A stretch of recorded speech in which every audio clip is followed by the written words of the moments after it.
other day I did this thing where I went to In-N-Out and I surprised the people there. Like, surprised them with money. Like, I had my Twitch stream. On the stream. I stream on Twitch, and I said, guys, I'm going to send all the donations to somebody at In-N-Out. Great. And we got, like, a little over $1,000. So I went, and I gave it to this person at In-N-Out. Well, fun fact, I actually went to a person at Chick-fil-A first to give them the money, and I didn't record, like, the beginning half of the video, and it just didn't turn out the way I wanted it to.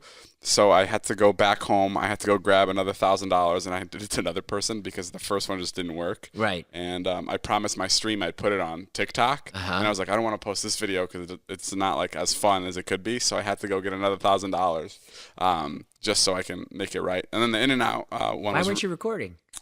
I just didn't like it. So I shot another one. So that person goes, David Dobrik just gave me $1,000 and then waits for 2 or 3 days and is like, and it never appears. Yeah. It never goes on the TikTok. No. Probably just baffled. No. Just like, oh, this guy just rolls around people giving people money. Yeah. He was like he might have a problem. He was like, yeah, this guy I thought he was filming me at the time, but I never saw him upload it. He must just give people $1,000 all the time. Yeah, so I ended up spending a little over $2,000, which is totally fine because fucking obviously those employees deserve it anyway. But yeah, and it was funny because Zane calls me the next day, and he goes, yo man, I'm doing something for a brand, and I really want to be able to give money to somebody just like you did, and like, I don't know. I feel kind of weird, like, without asking you because it's your thing. I'm like, dude, you don't have to fucking ask me if you can give money to somebody. Like, just go fucking do it. It's fine. And he's like, okay, are you sure? I'm like, yeah, like, it's not my thing. So It's your thing. You created that. Yeah, I created giving people back. Money. Yeah, I created giving around. Yeah, it was maybe like it was presents or gift cards. There's no maybe, such thing as charity. Yeah. Yeah, until I came around. The first one. You and Nelson Mandela and yeah. So he called me at like 11 in the morning, and he's like, okay, cool, I'm gonna go do it now, and I'm going on my run at like 11, and I pull onto Ventura, and I'm like pulling up to light to get on the highway, and as I'm pulling, like, this is fucking crazy. As I'm pulling up, I see and I hear Zane's voice. Like, I see his car at a drive-thru at the Carl's Jr. at 10 p.m., like really late at night, like really late. Yeah. So, he's doing this thing 12 hours after he called me, which is such a Zane thing to do it really late. And I just hear his voice. And I just hear him go, are you sure? Are you sure you can't take it? That's all I hear. That's all I hear. And he's having problems, like, giving the money to this girl because they can't accept tips or something. And I just call him, like, saying, did you just give the money? And he's like, yeah, what the fuck? Were you there? And I was like, yeah, I just pulled right up.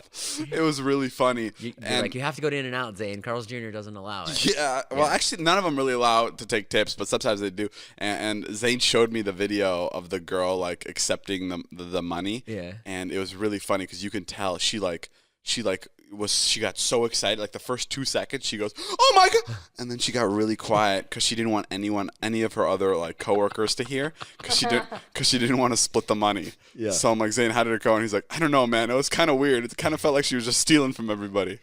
And I was like, oh well, it gets tough. It is hard to give away stuff. It is tough. It really is because it's like, yeah. I've done it with you, to go around and give people stuff and.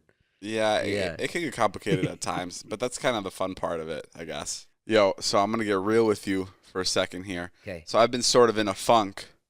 No. You don't say. Really? David shit the bed 2020 Dobrik? David what? David shit the bed? What do you mean? What does that mean? I didn't shit the bed is like somebody who's just out. Oh, really? Yeah, you ever heard that term? I was like, great, people fucking are going to think I pooped myself now. No. Yeah, I've been sort of in a funk. Whether I want to admit it or not, like, I really miss Well, you know what? I think you're normal. We were talking about this the other day. You're actually very normal. I didn't think you had this in you. Yeah. How normal you are. Yeah, bro. That's the funniest thing. It's like, like when we were vlogging, and I was just like, dude, I can't stop because when I stop, I won't be able to start again. And Jason, you never believed that, and you're like, No. "Are you crazy? This is your life. This is what you're made for." So good at it though. Yeah, and I really want to get back to it. I'm just like not in the right headspace. Like I don't know. Just some shit's gone down that I don't like that went down, and it's just I don't know. Things aren't going my way per se. And you know, I've just been in a weird funk. And Yeah, but that's all right. I mean, you're. No, but what I'm trying to say about this is it's really weird. I'm in such a weird mood where I can't relate to music.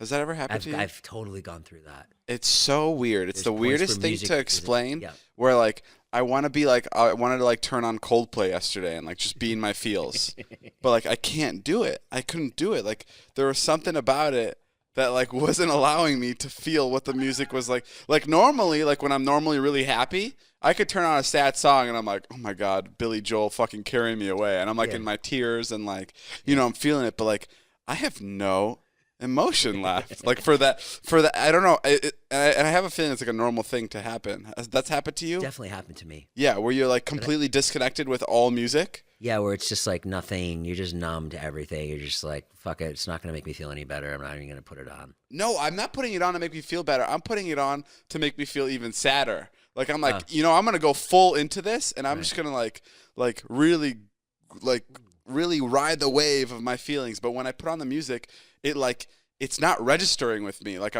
it's not making me feel the emotions I would normally be feeling. I'm just like, and Coldplay is the one that does it for you. Well, Coldplay was the one I wanted it to. Do you want to try now and put on some Coldplay? No, but I just feel like a brick wall. Like I just feel like I'm just like emotionless now. Yeah, and it really sucks.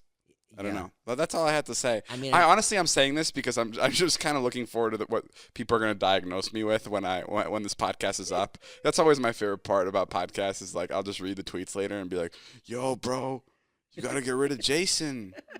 Jason's slowing you down." But like, so now I'm curious to say what people are going to say about this. It says the same thing. Yeah. You got to get rid of Yo, Jason. man, I think why you're feeling so sad is because Jason's a pussy, and it's hard to be around that. The other day I was streaming. I'm sorry to bring this up. I know how much you hate my streams. It's not that I hate the stream. It's just not the vlog, and I'm not involved with the stream, so that's why I don't like the stream. It pisses you off. Yeah. I was streaming, and I stream Warzone where you can get wins, blah, blah, blah. And our buddy Vardan, who's I think 13 years old, right? 14. 14. He's 14 years old. He has never gotten a win.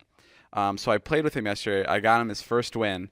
But more importantly, he's also streaming at the same time I was. Right. And he had 14 viewers, which is like a good number for him. And when he had like 8 viewers. And then when we started streaming, he got up to 14 viewers. Right. And you just hear him on the mic go, "I have 14 viewers right now. This is so exciting." And he was so fucking excited. Yeah. And then he got so excited that my viewers heard him and they were like, "Oh my God, we got to go support this guy's stream." Oh. And then he got to like 70 viewers. Yeah. And fucking, he was screaming, This bro. is not fun. He was like, "This is the most amazing fucking thing." And I started fucking tearing up because like his happiness was so what's the word? Toxic? Not toxic. What's the more positive way of that? Infectious. Yeah. It was so infectious, which actually infectious is still a pretty negative word.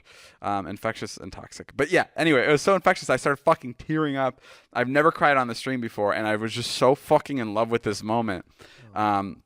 So then I sent everyone from my stream to his, and he ended up having a little over 5,000 viewers in his stream at one point. Oh my God. And he was fucking freaking out. And this morning or this afternoon, he texted me just out of nowhere. He goes, "Man, thank you, David, for everything, for my life being great. You really helped me, bro. Thank you for everything. Thank you, David. Love, Vardan." That's what he said. And it was all one run-on sentence. Yeah. No commas, nothing. It was just one big fucking sentence. Yeah. It was the fucking cutest thing. So shout out to Vardan. And if you guys happen to watch, anybody on Twitch, go watch Vardangerous. That's his name. Thank you so much for everything, David. Thank you so much. Family. Vardan's the best. That's real.